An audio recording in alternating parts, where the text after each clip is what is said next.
wanted to make sure only the person who's supposed to be voting is the one casting that ballot. And with that ID number, which is your private number, we feel that it takes away a lot of the potential for voter fraud, particularly via the mail, the absentee side of it, because we're not seeing you. When you vote absentee, I don't know who that person is, and we're not signature experts. So the ID is we lean on that pretty heavily. We also have other measures to help us. We have online tracking. So you as a voter, when you request an absentee ballot, you can go online at the Secretary of State's site and you can see exactly when the county auditor receives it. You'll see exactly when the county auditor mails it to you, and you'll see when they receive your ballot. To me, that's a big point there. It should make you feel more comfortable that you know it got delivered back to them.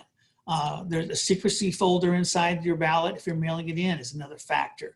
We have teams who process everything, Republican and Democrat, kind of a watch system, a buddy system that we use at every level, including at the polling sites on election day and at the auditor's office when they're processing your ballots.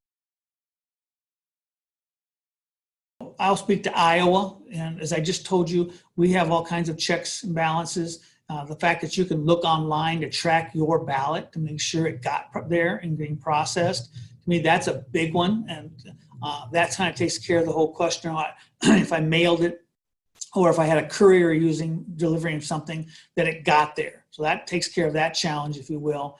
And again, the checks and balances of both having a Republican and Democrat handling every phase of it gives you that assurance as well.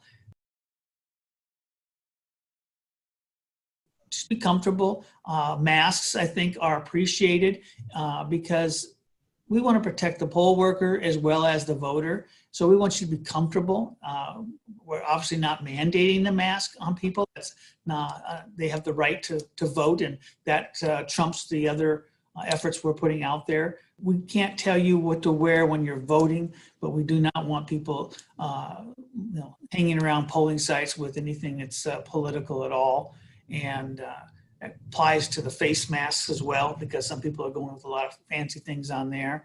But when a voter comes in to vote, they have a little responsibility in what they choose to wear in that respect. Iowans like choices, and we're very generous in that. And certainly they do have that opportunity if they want to make sure that they're not going to be in a situation where they have to wait at all. They could do that. They can vote by mail through our absentee program.